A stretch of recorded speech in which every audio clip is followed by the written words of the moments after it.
Good morning students. आज मैं आपको BCEC लैटरल एंट्री सिलेबस के बारे में बताने जा रहा हूँ। यानी BCEC LE के एग्ज़ाम्स में जिस सेक्शन से क्वेश्चंस आएंगे उस सेक्शंस के बारे में मैं आपको एक डिटेल फॉर्मेट देने वाला हूँ। इसको बड़े ध्यान से आपको देखना है और समझना है कि हमें किस सेक्शन से किस तरह के क्वेश्चंस पूछे जाएंगे और उसके अलावा हमें उस सेक्शंस को किस तरह से अप्रोच करना है उसके बारे में हमें यहाँ पे सीखने को मिलेगा।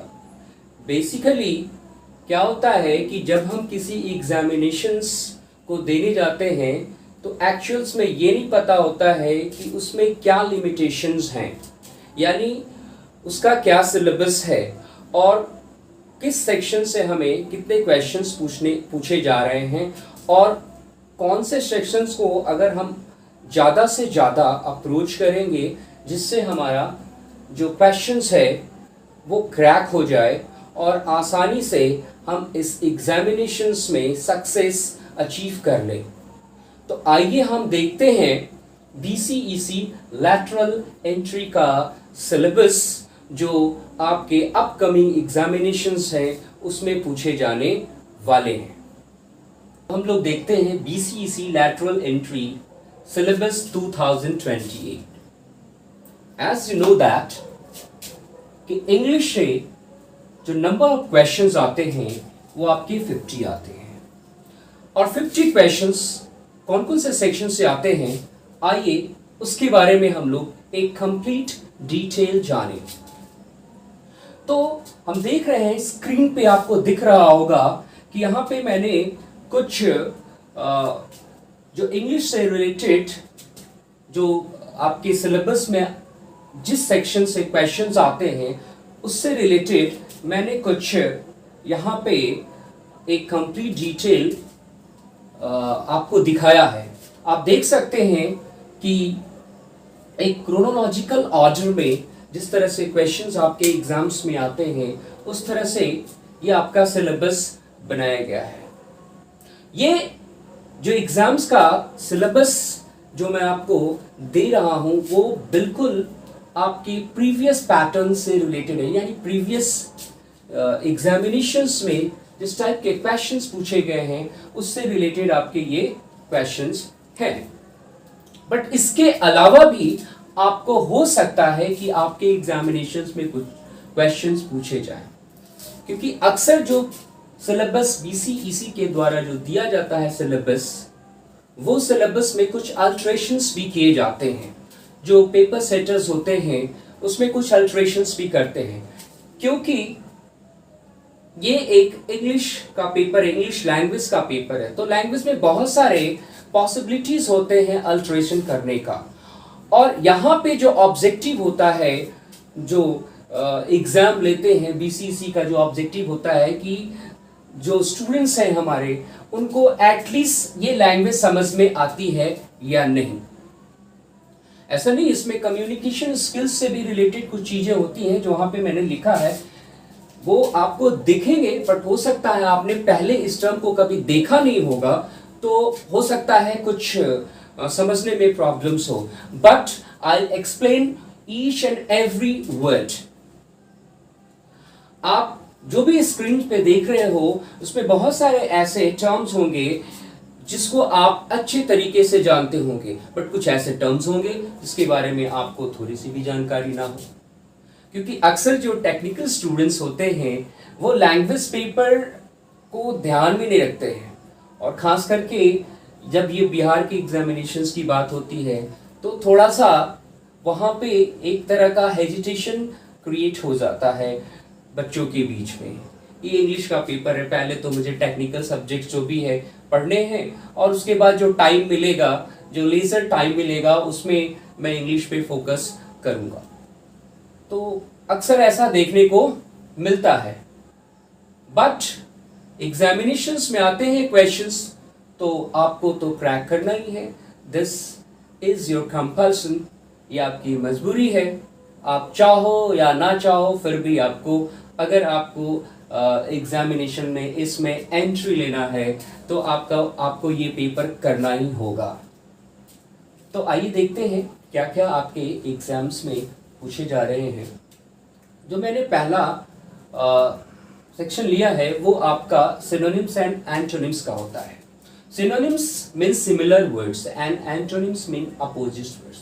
इसमें 5 क्वेश्चंस हो सकते हैं कि सिमिलर वर्ड्स के हों, एक वर्ड दे दिया रहेगा और उससे पूछा जाएगा, बाकी के 4 ऑप्शंस रहेंगे कि ये वर्ड का जो सिमिलर वर्ड यानी जो बेस्ट एक्सप्रेसिव वर्ड्स है वो कौन सा है।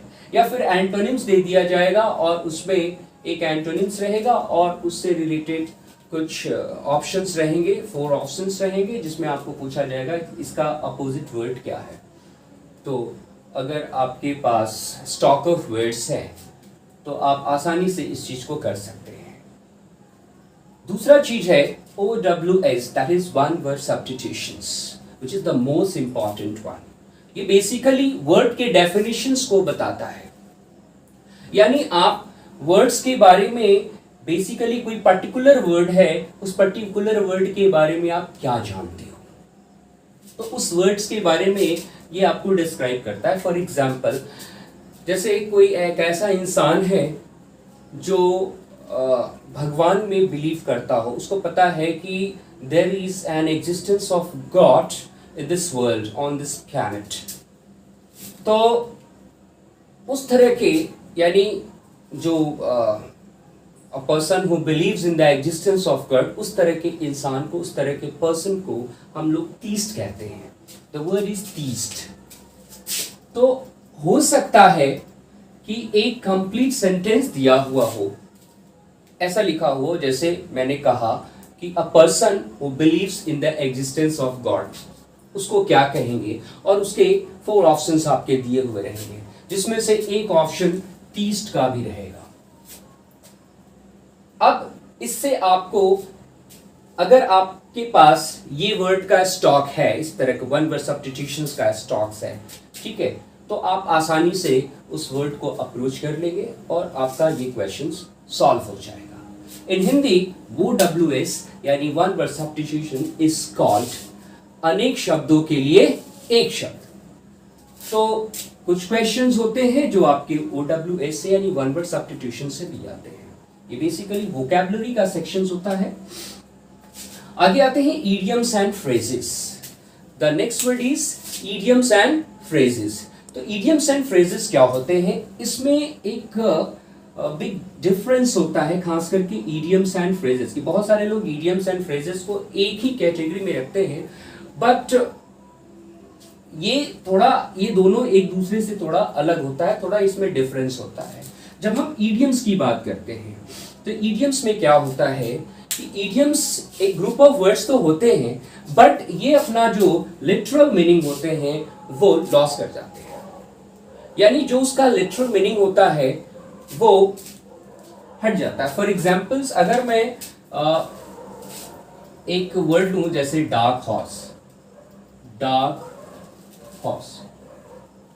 अब ये डार्क हॉर्स, अगर मैं इसका लिटरल मीनिंग अप्रोच करूं तो लिटरल मीनिंग क्या होगा, डार्क मीन्स काला और हॉर्स मीन्स घोड़ा।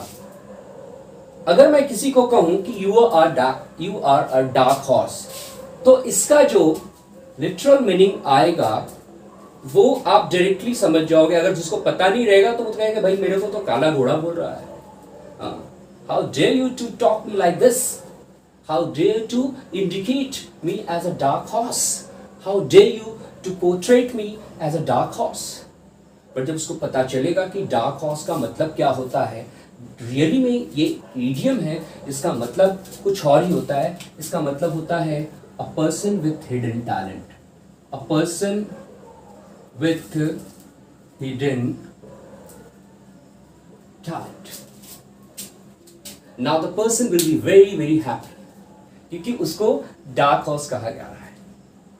आपको पता है एक मूवी आई थी 3 इडियट्स, जिसपे 3 इडियट्स होते हैं, उसमें से एक ऐसा इडियट भी होता है जो डार्क हॉर्स होता है, और वो भी ICE कॉलेज जिसमें वो लोग पढ़ते हैं, जो आप ही की तरह एक इंजीनियस होते हैं, means almost they are to be ingenious, और उसमें वो पढ़ाई करते हैं जिसमें 3 फ्रेंड्स होते हैं, they are very very means there very strong bonding among them, but उसमें से एक ऐसा फ्रेंड होता है वो जो डार्क हॉर्स होता है, इसका नाम रैंचो होता है। सेमेस्टर के एग्जामिनेशंस में सब लोग एक रेस में होते हैं कि कौन जितना ज़्यादा पढ़ेगा उसके जितने उतने ज़्यादा मार्क्स आएंगे, बट जो बंदा जो एक उसमें से इडियट होता है, वो लोगों की नज़र में ऐसा लगता है कि वो कभी पढ़ाई नहीं करता है, he is not regular in the class, most of the time he is kicked out from the class by the professor, but जब सेमेस्टर का रिजल्ट आता है, this प्राणी is found on the top, ये डार्क हॉर्स टॉप पे पाया जाता है। तो बाकी सारे फ्रेंड्स को लगता है कि भाई हमने तो इसको कभी पढ़ते हुए नहीं देखा, कभी वैसा काम करते हुए नहीं देखा, तो हमें तो चिंता थी इसके बारे में कि कहीं मेरा दोस्त, बेचारा दोस्त फेल ना कर जाए और हमसे बिछड़ जाए, एक सेमेस्टर पीछे हो जाए। But their thoughts were completely opposite. जब सेमेस्टर का रिजल्ट आता है तो वो टॉप पे पाया जाता है, तब उसके फ्रेंड्स को लगते हैं, और उसके फ्रेंड्स को क्या, एक बंदा वायरस भी होता है, उसको भी लगता है कि वो बंदा डार्क हॉर्स है।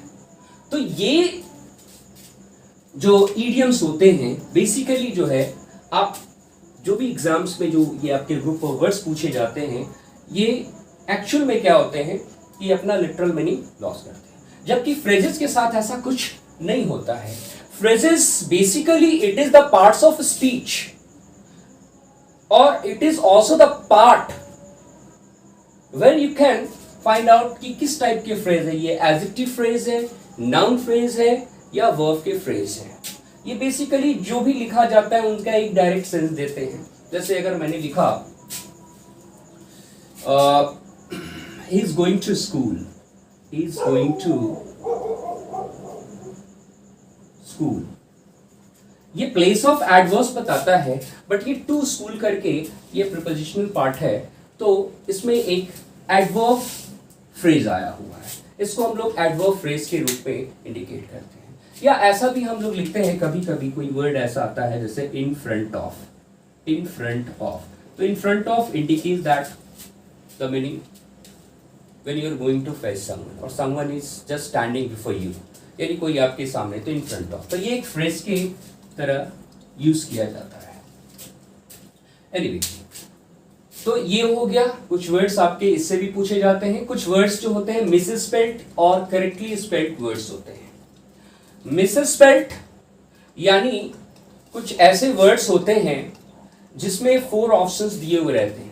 आपके एक क्वेश्चंस आएंगे जिसमें 4 ऑप्शंस दिए हुए रहेंगे, जिसमें से 3 वर्ड्स आपके करेक्ट होंगे और एक वर्ड जो होगा गलत होगा, यानी रॉन्ग होगा।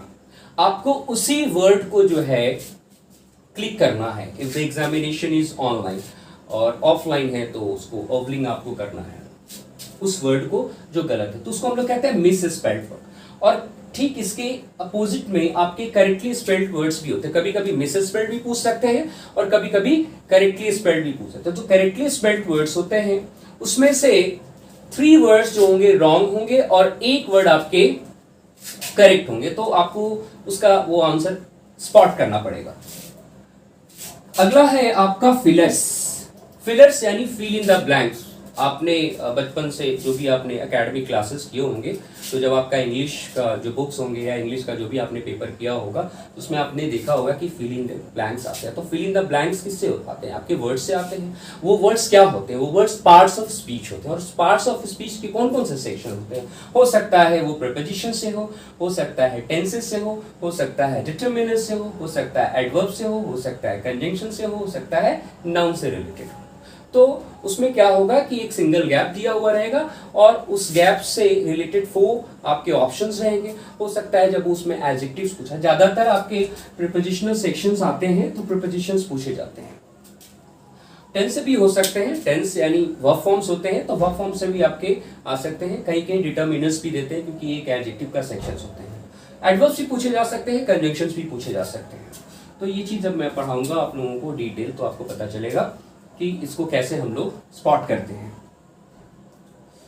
पेट्स और चाइल्ड नेम, यानी पेट्स और चाइल्ड नेम बेसिकली जो है ये नाउन से रिलेटेड पार्ट्स हैं, ठीक है। नाउन के सेक्शन में जब मैं पढ़ाऊंगा तो बहुत सारे ऐसे एनिमल्स हैं जिनके पेट्स होते हैं, और उस पेट्स के बहुत सारे एनिमल जो पेट एनिमल होते हैं, और उसके जो है आपके उसके चाइल्ड्स नेम भी आपके आएंगे। जैसे काऊ है तो उसका काफ है। Now the main important section is here, that is figures of speech. ये बड़ा जो है डिफिकल्ट सेक्शन होता है, ये खास करके लिटरेचर का सेक्शन है। अब आपने लिटरेचर पढ़ा है तो इसके बारे में आपको जानकारी होगी, अगर आपने लिटरेचर नहीं पढ़ा है तो इसके बारे में बिल्कुल जानकारी नहीं होगी। बट आपकी एग्जामिनेशंस में आता है तो मल्टीपल चॉइस क्वेश्चंस होते हैं, लेकिन फिर भी इसके डिटेल को तो जानना ही है भाई, क्योंकि जब तक आप इसके बारे में नहीं जानेंगे, फिगर्स ऑफ स्पीच के बारे में नहीं जानेंगे, तो आप उससे रिलेटेड जो भी क्वेश्चंस आएंगे उसको आप क्रैक नहीं कर पाओगे, क्योंकि ये बहुत ही इंपॉर्टेंट सेक्शंस होता है। और जो फिगर्स स्पीच में जो आपके दिख रहे हैं यहाँ पे, सिमिलीज, मेटाफोर, फिगरेटिव, ये सब एक लिटरेरी सेक्शन होते हैं, लिटरेचर का पार्ट होता है, फिगर्स ऑफ स्पीच होता है। और इसी से ये वर्ड, ये आपका फिगर्स ऑफ स्पीच जो रिलेटेड है, एनालॉजी, ठीक है। एनालॉजी जो क्वेश्चंस आते हैं आपके, एनालॉजी का मतलब होता है समानता, और ये एक रीजनिंग टाइप का क्वेश्चंस होता है। जैसे आपके डॉक्टर हैं तो डॉक्टर से रिलेट कर देगा कि डॉक्टर का रिलेशंस स्टेथोस्कोप से है, तो फिर कॉबलर का रिलेशन किस चीज से होगा। तो उसका एक 4 ऑप्शंस आपको दे दिया जाएगा, और उस ऑप्शंस को आपको वहां पे क्लिक करना होगा और स्पॉट करना होगा। तो वो एनालॉजी का सेक्शन होता है, जिसमें से कम 4 to 5 क्वेश्चंस, और कभी कभी 10 क्वेश्चंस भी पूछ देते हैं, मोर देन दैट। ना एक क्वेश्चन जो आपके ग्रामर बेस्ड होते हैं वो होता है सब्जेक्ट वर्ब अग्रीमेंट। कभी कभी इससे भी क्वेश्चंस आ सकते हैं। देखो पेपर सेटर का मूड का कोई ठीक नहीं है, कभी वो सब्जेक्ट वर्ब अग्रीमेंट भी दे सकता है। हो सकता है सब्जेक्ट वर्ब अग्रीमेंट से जो क्वेश्चंस आए वो कॉमन एरर रिलेटेड हो, यानी सी, तो कॉमन एरर से भी क्वेश्चंस हो सकते हैं। उसके अलावा टेंसेस है, उसके अलावा आपके एडजेक्टिव्स हैं। तो ये पार्ट्स ऑफ स्पीच है और टेंसेस जो आपको पढ़ना ही है। बिल्कुल देखिए, अगर आपको लैंग्वेज को समझना है तो tenses it is the most important sections. ये बहुत ही इंपॉर्टेंट सेक्शन होता है और इंपेरेटिव पार्ट होता है, इसको तो आपको जानना ही है। अगर आप इसको नहीं अगर आपको पहले से पता है इसके बारे में देन इट्स ओके, नहीं तो फिर भी मैं डील करूंगा, एक एक टॉपिक में डील करूंगा तो आपको पता चल जाएगा। एली के लिए बहुत ही इंपॉर्टेंट सेक्शन होता है जब तक, क्योंकि आपको लैंग्वेज और सेंटेंसेस को समझना है। अगला सेक्शन जो एडजेक्टिव्स का मैंने बताया, तो एडजेक्टिव्स आपके आ सकते हैं और पूछे जाते हैं आपके। मेरे ख्याल से 2018 के क्वेश्चंस में एडजेक्टिव सभी क्वेश्चंस थे, आपको उसमें एक ऑप्शन दे दिया गया था और ग्रुप ऑफ वर्ड्स था, उसमें बताया गया था कि इसका एडजेक्टिव्स क्या होगा। अगला है सिलेबल। ये सिलेबल जो होते हैं ये फोनेटिक्स के सेक्शंस होते हैं। अब आपको फोनेटिक्स ये अभी सुनने को मिल रहा है कि ये भाई ये टर्म है क्या। तो फोनेटिक्स बेसिकली अगर हम बात करें तो it is the branch of linguistics, और लिंग्विस्टिक बात करें तो लिंग्विस्टिक कहते हैं a person who knows many languages. तो ये एक ब्रांच है, एक लिंग्विस्टिक का ब्रांच है फोनेटिक्स, और फोनेटिक्स का ही एक सेक्शन है आपका सिलेबल। सिलेबल जैसे हम हिंदी में संधि विच्छेद पढ़ते हैं, संधि विच्छेद पढ़ेंगे कि जैसे रमेश है तो रमेश का संधि विच्छेद क्या होगा, रमा जोर ईश करके हम लोग बनाते हैं। तो उसी तरह से इंग्लिश का भी सिलेबल होते हैं। हर वर्ड जो है सिलेबल में आपका होता है कि हर वर्ड का कुछ न कुछ सिलेबल्स होते हैं। सिलेबल्स मीन्स जो वर्ड्स के हम लोग टुकड़े करते हैं और उसको हम लोग कॉन्सोनेंट्स एंड वॉल्स में आपको अलग करते हैं, तो वो चीज़ को हम लोग सिलेबल कहा जाता है। इसको मैं थोड़ा सा समझाना चाहूँगा। जैसे मैंने कोई एक वर्ड लिखा, चलो जैसे मैंने लिखा एग्जामिनेशन, मैंने वर्ड लिखा एग्जामिनेशन, ठीक है। तो अगर हम इसके सिलेबल को कंसिडर करें तो हम यहाँ पे जब हम इसको फोनेटिक्स यानी ट्रांसक्रिप्शंस में लिखते हैं तो एग, फिर उसके बाद इसको एग्जै मी नई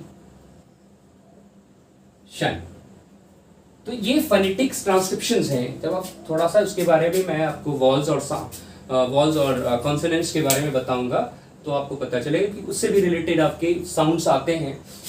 तो जैसे यहाँ पे इग, आईजी इग, तो ये आइज नहीं है, ये ई है और ग है, इग जय, ठीक है। ये ज साउंड है, ये ए है, ए डिफ्थंग्स है ये, तो जय मी नई शन, नई शन।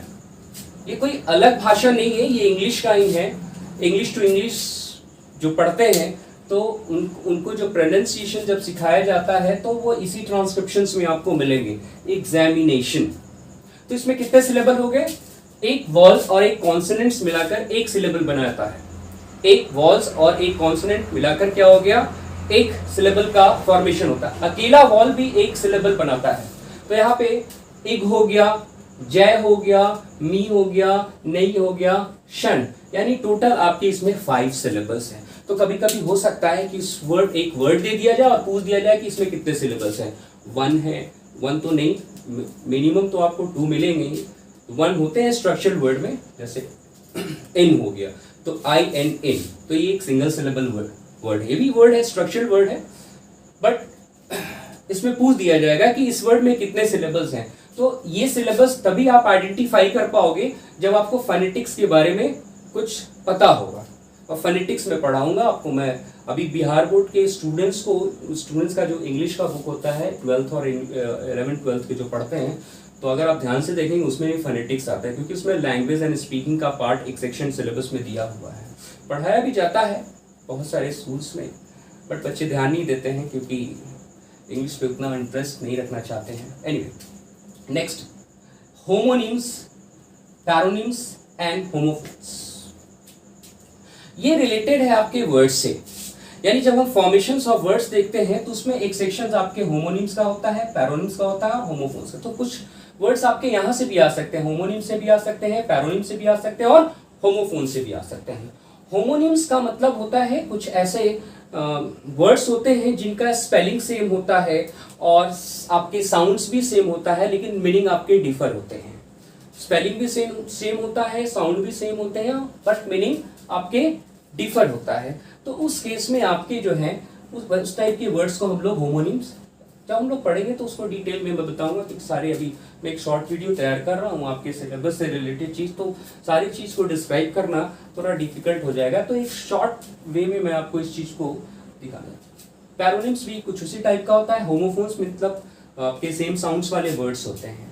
तो सॉरी, तो हो सकता है कि इससे भी रिलेटेड आपके कुछ क्वेश्चंस आए।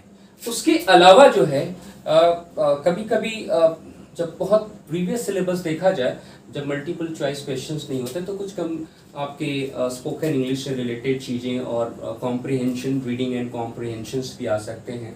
कोई प्रेसी राइटिंग भी, जब डिस्क्रिप्टिव इंग्लिश पूछा जाता था पहले तो उसमें आता था प्रेसी राइटिंग, आपके नोटिस, लेटर्स, ये सब आते थे। बट अब तो उस तरह का क्वेश्चंस नहीं आते आपकी एग्जामिनेशन में, चूँकि आपके ऑल्टरनेटिव क्वेश्चंस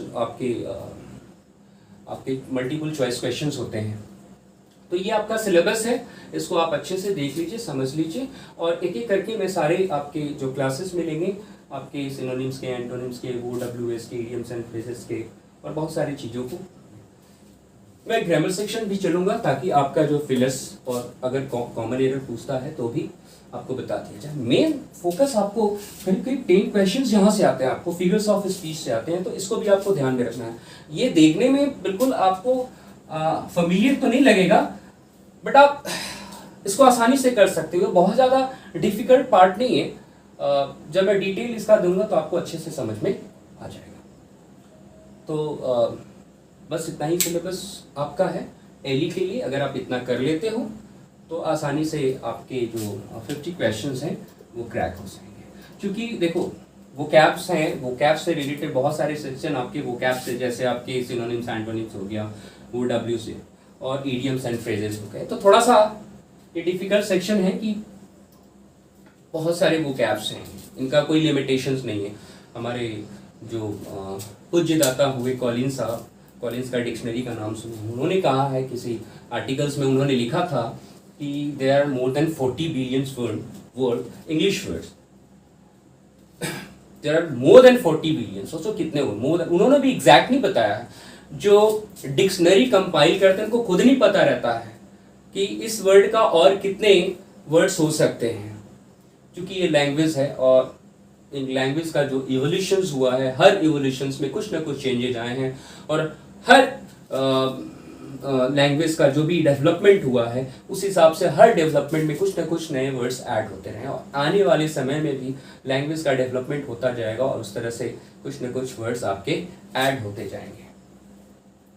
बस फोकस हमको यहाँ पे करना है कि ज़्यादा से ज़्यादा अगर हम वर्ड्स को मेमोराइज कर लेते हैं, ज़्यादा से ज़्यादा इस चीज़ को अगर हम कर लेते हैं, हमारे पास स्टॉक ऑफ वर्ड्स रहेगा, तो आसानी से ये एग्जाम्स क्रैक हो जाएगा, और हो जाता है, नो डाउट हो जाता है। बहुत सारे बच्चे हमारे पिछले प्रीवियस ईयर्स के जो भी बच्चे पढ़े हैं उन्होंने क्रैक किया है, जो भी मैंने पढ़ाया है। So you have not to worry about this, and at least I think you all will crack the examinations, I hope. तो हम लोग इस चीज़ को रेगुलर करेंगे अगले वीडियोज़ में, ठीक है। और जो भी आपको इंस्ट्रक्शंस मिलेंगे, जो भी आपको क्लास से रिलेटेड बताया जाएगा, just you have to follow, and you have to follow it regularly. तो आज के लिए बस इतना ही। Thank you very much.